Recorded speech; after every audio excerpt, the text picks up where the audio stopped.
세상의 모든 종교와 철학, 그리고 신화 뒤에 숨겨진 단 하나의 위대한 비밀이 있다면 믿으시겠습니까? 고대 이집트의 지혜부터 프리메이슨의 의식, 동양의 신비주의까지 이 모든 것이 사실은 하나의 거대한 진리를 가리키는 다른 이름에 불과하다고 주장한 한 남자가 있었습니다.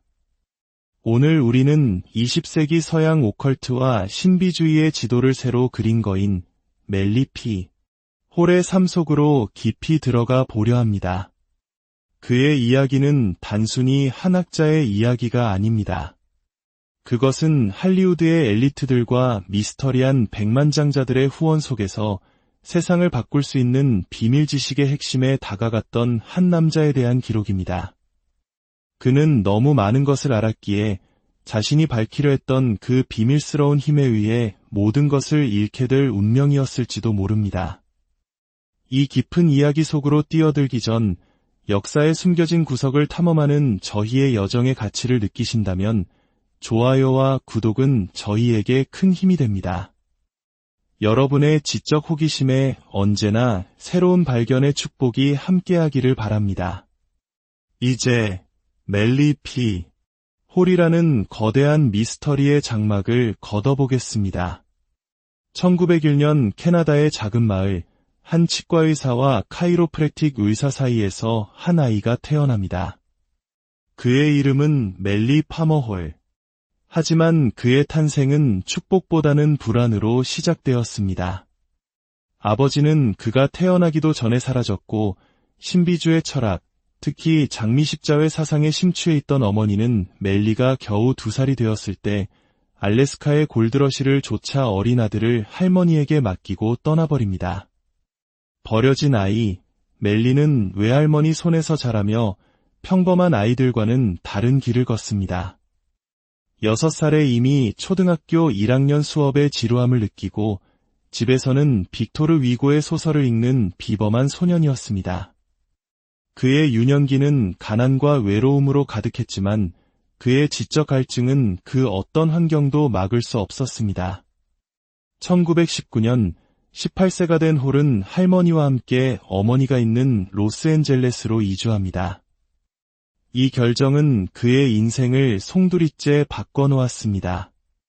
당시 나는 새로운 사상과 영적 탐구가 들끓는 용광로와 같은 곳이었습니다. 캐나다 시골뜨기 소년이었던 홀은 이곳에서 마치 물 만난 고기처럼 신비주의와 비전 철학의 세계로 빠져들었습니다. 그는 강연을 찾아다니고 관련 인물들을 만나며 마치 평생 이 분야를 공부해온 사람처럼 지식을 스펀지처럼 흡수했습니다. 놀랍게도 라에 도착한 지 불과 1년 만인 1920년 20살의 청년 홀은 환생을 주제로 자신만의 강연을 시작합니다. 수십 년의 연구가 필요한 형이상학 분야에서 무명의 청년이 1년 만에 강사로 데뷔한 것입니다. 그는 타고난 천재였을까요? 아니면 그의 뒤에 보이지 않는 스승이 있었던 걸까요? 이때부터 그의 삶에 기묘한 일들이 일어나기 시작합니다. 다운타운의 한 작은 교회에서 설교자로 활동하며 영성과 신비주의에 대한 지식을 뽐내던 그에게 정체불명의 막대한 자금이 흘러들어오기 시작한 것입니다. 캐롤라인 로이드와 그녀의 딸 에스텔이라는 2명의 부유한 여성이 그 주인공이었습니다. 벤츄라 카운티의 유전을 소유한 석유 재벌 가문이었던 그들은 단순한 소액 기부가 아닌 그들의 소득에서 상당한 부분을 떼어 홀에게 보내기 시작했습니다. 이들은 자선 사업가가 아니었습니다. 그들의 후원은 오직 멜리 P. 홀, 한 사람에게만 집중되었습니다. 1946년 캐롤라인 로이드가 사망했을 때 그녀는 홀에게 집 한 채와 현금 1만 5천 달러, 그리고 향후 38년간 매년 1만 달러에 달하는 유전 지분을 상속했습니다. 이는 오늘날 가치로 환산하면 매년 1억 5천만 원이 넘는 거액입니다. 재정적 후원만이 아니었습니다. 그의 인맥 또한 비현실적으로 확장되었습니다.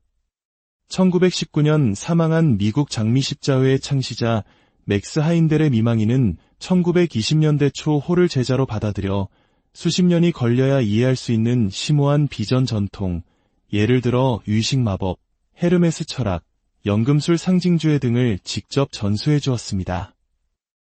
이 연결고리를 통해 홀은 당대 오컬트계의 거물들과 어깨를 나란히 하게 됩니다. 그 중에는 전설적인 탈출 마술사이자 심령술 사기꾼들을 폭로하는데 평생을 바친 해리 후디니도 있었습니다. 후디니는 가짜에게는 한없이 냉정했지만 홀의 지식과 능력에는 주목했습니다. 또한 20세기 가장 논쟁적인 오컬티스트 알레이스터 크로울리와도 교류했습니다. 지적으로나 영적으로 얕은 사람과는 상종조차 하지 않았던 크로울리가 홀과 대화를 나눴다는 사실만으로도 당시 홀의 위상이 어떠했는지 짐작할 수 있습니다.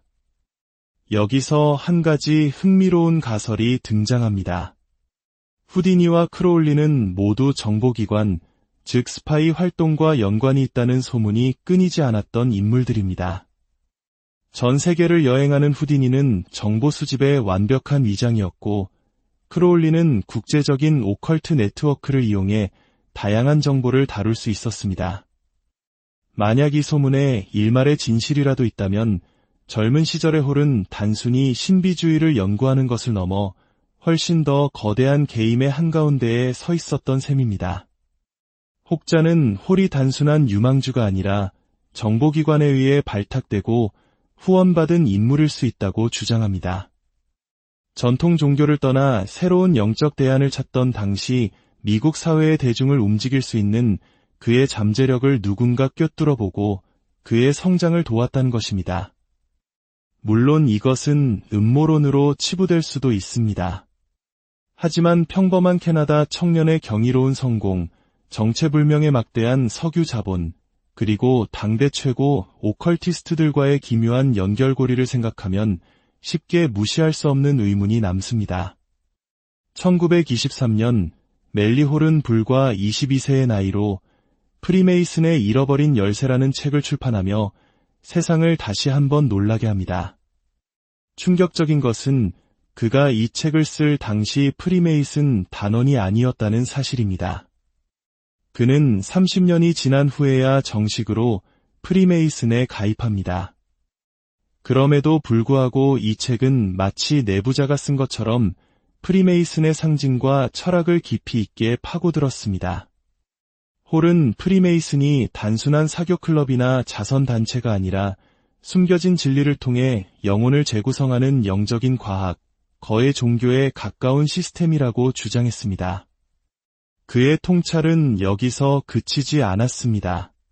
그는 동양 신비주의의 쿤달리니 개념을 가져와 두 마리의 뱀이 지팡이를 감고 올라가는 헤르메스의 상징 카두케우스를 해석했습니다.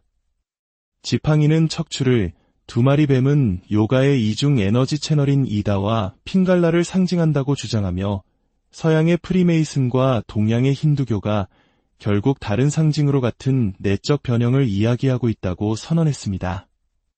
나아가 그는 영적 양성성이라는 개념을 탐구했습니다. 고대 신비주의 학교들이 남녀 한 몸인 헤르마프로디테를 문자 그대로가 아닌 내면의 남성성과 여성성 에너지의 완벽한 균형을 상징하는 존재로 사용했다고 주장했습니다. 그는 성경 창세기의 아담이 원래 남녀 양성적 존재로 창조되었으며 하와가 그의 몸에서 분리되면서 성별이 나뉘었다는 파격적인 해석을 내놓았습니다. 이 주장은 홀 자신이 양성 구유자라는 루머를 낳기도 했습니다. 그리고 1928년 불과 27세의 나이에 그는 자신의 필생의 역작이자 서양 오컬트 사상의 기념비적인 저서인 모든 시대의 비밀 가르침을 세상에 내놓습니다. 700페이지에 달하는 이 방대한 책은 이집트 신전의 비밀부터 피타고라스의 정리, 사머니즘 의식, 연금술, 프리메이슨의 우화까지 인류의 모든 신비주의적 지식을 총망라한 백과사전이었습니다. 이 책의 위대함은 단순히 정보의 양에 있지 않았습니다. 홀은 학자처럼 거만하게 설명하는 대신 복잡하고 난해한 비전 지식을 아주 명확하고 평이한 언어로 풀어냈습니다. 그는 독자들이 마치 지혜로운 안내자와 대화하는 것처럼 느끼게 만들었습니다. 책의 핵심 메시지는 이것이었습니다.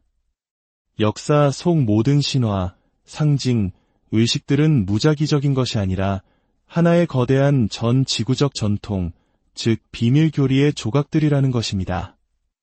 시대와 장소를 초월하여 서로 다른 집단들이 모두 같은 진리의 셈에서 물을 길어 올리고 있었다는 주장입니다. 그리고 만약 우리가 그 암호를 해독할 수만 있다면 인간 의식과 우주 자체의 더 깊은 진실을 엿볼 수 있게 된다는 것이었죠.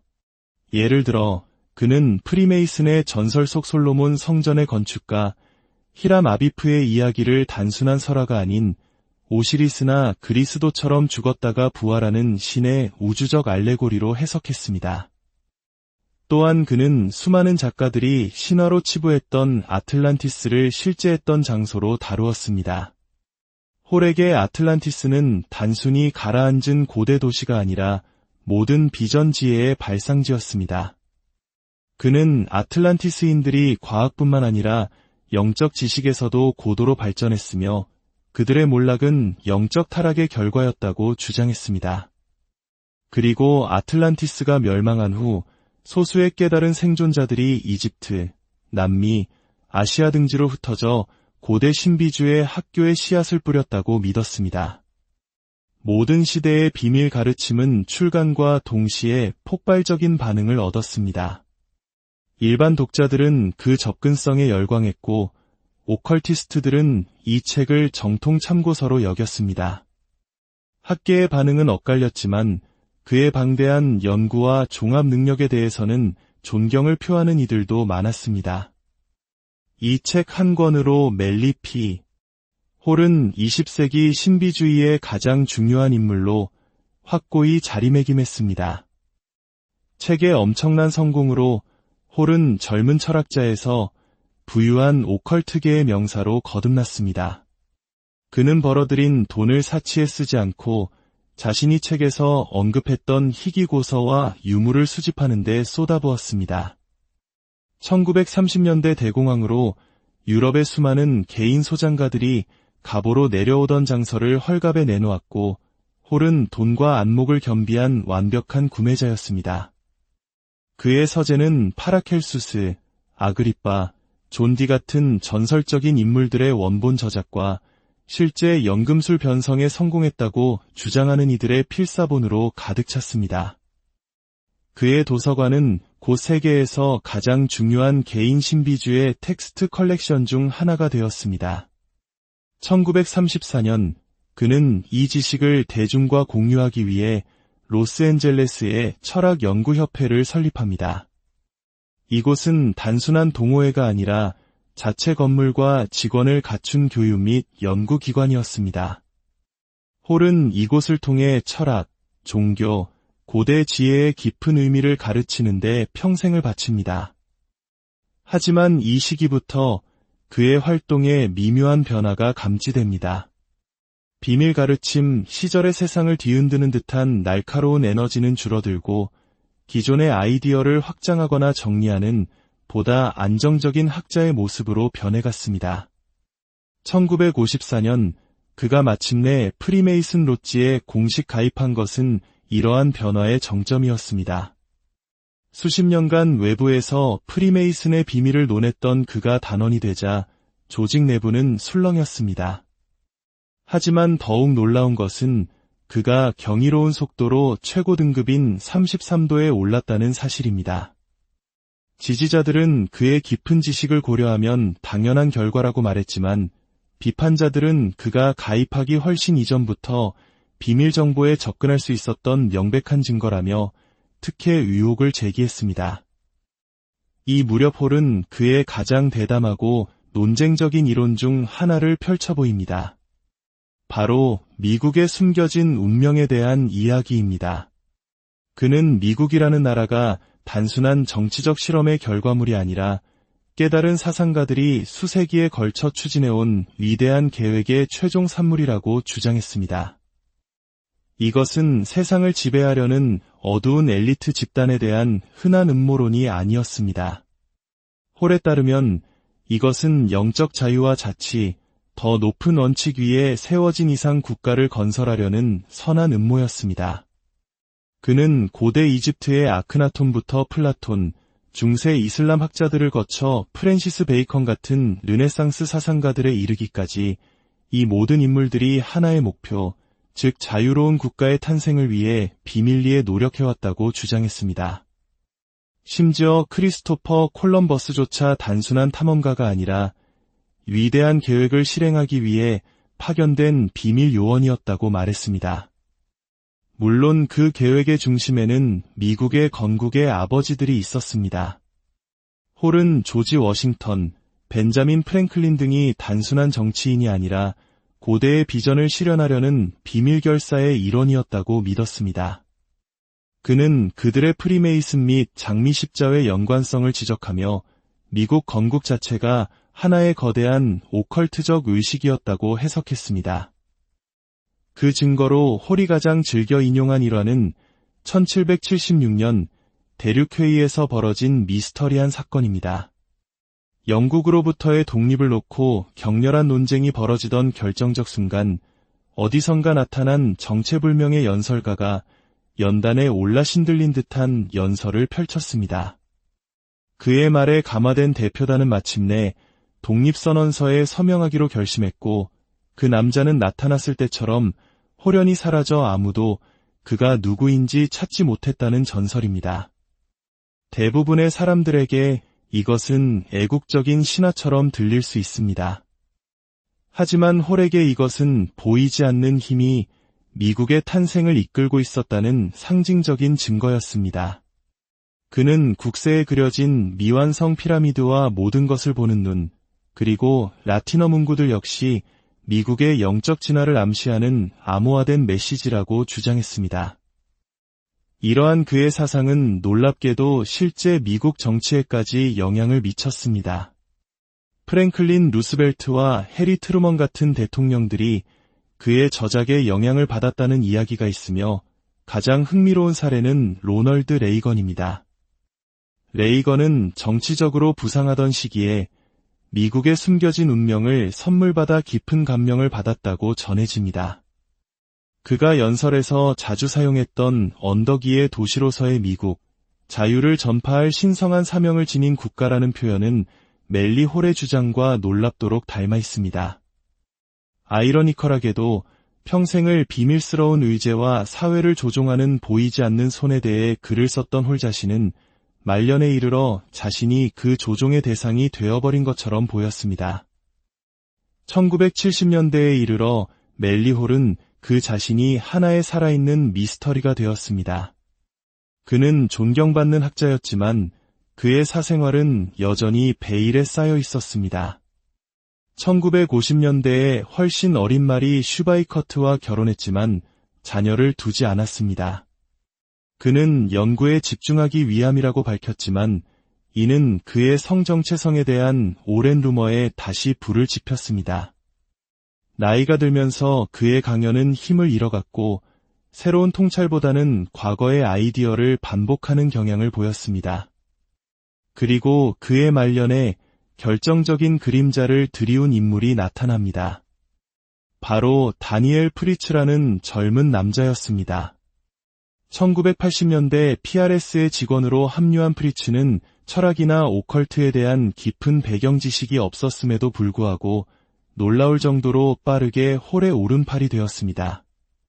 그는 홀의 모든 일정과 개인적인 결정, 심지어 PRS 조직 운영의 일부까지 통제하기 시작했습니다. 수십 년간 홀을 알고 지내온 동료와 친구들은 프리츠가 나타난 이후 홀이 완전히 다른 사람이 되었다고 증언합니다. 오랜 지인들은 점차 홀의 주변에서 밀려났고 홀은 깊은 고립 상태에 빠졌습니다. 그리고 비극이 찾아왔습니다. 1990년 멜리 피. 홀은 자신의 집 침실에서 부패가 진행된 시신으로 발견되었습니다. 당시 프리츠는 홀의 간병인이자 사실상의 동거인으로 그의 집에 머물고 있었습니다. 어떻게 그는 홀의 죽음을 며칠 동안이나 알아채지 못했을까요? 이 의문스러운 상황에도 불구하고 경찰은 노령으로 인한 자연사로 사건을 종결했습니다. 홀의 사후, 더욱 충격적인 사실이 밝혀졌습니다. 다니엘 프리츠가 수년간 PRS와 홀의 개인 소장품을 조직적으로 훔쳐왔다는 것입니다. 홀이 평생을 바쳐 수집한 세상에 단 하나뿐인 희귀 필사본과 마도서들이 사라졌습니다. 평생을 조종과 숨겨진 의제에 대해 경고했던 거장은 정작 자신의 눈 밑에서 벌어지는 음모의 희생양이 되고 만 것입니다. 멜리 P. 홀은 거대한 유산을 남겼습니다. 그의 책들과 PRS, 그리고 세계 최고 수준의 비전 문헌 도서관. 하지만 그의 사후, 이 유산마저 흩어졌습니다. 일부는 게티 연구소 같은 기관에 팔려 보존되었지만 나머지는 개인 소장가들의 손으로 흩어졌습니다. 학계의 재조명을 받으며 그의 사상이 더 널리 알려지게 된 긍정적인 측면도 있었지만 그의 책들에 포함된 시대착오적인 이론이나 인종적 편견 등이 비판의 대상이 되기도 했습니다. 그럼에도 불구하고 멜리 P. 홀의 영향력은 오늘날까지도 살아 숨쉬고 있습니다. 그의 주장이 학문적으로 모두 정확했는지는 중요하지 않을 수 있습니다. 중요한 것은 그가 무엇을 하려고 했는가입니다. 그는 고대의 지혜를 보존하고 사람들에게 영성에 대한 거대한 질문을 던지게 했으며 소수만 접근 가능했던 비전 지식을 대중에게 선사했습니다. 그는 수백만 명의 사람들에게 그들이 결코 탐험하지 못했을 새로운 지적, 영적 세계의 문을 열어주었습니다. 잊힐 뻔했던 희귀한 텍스트들을 구해냈고 독자들이 정치와 돈, 피상적인 종교를 넘어 세상을 더 깊이 보도록 이끌었습니다. 어떤 이들은 그를 천재로, 어떤 이들은 신비가로, 또 어떤 이들은 재능 있는 이야기꾼으로 기억합니다. 하지만 한 가지는 분명합니다. 멜리 P. 홀은 먼지 쌓인 고서 속에 잠자고 있던 위대한 아이디어들을 세상 밖으로 꺼내 현대인들이 이해할 수 있는 언어로 번역해낸 위대한 종합가였습니다. 그는 결국 자신이 평생 이야기했던 존재, 즉 인간이자 신화인 하나의 상징이 되었습니다. 그리고 어쩌면 그것이야말로 그가 진정으로 원했던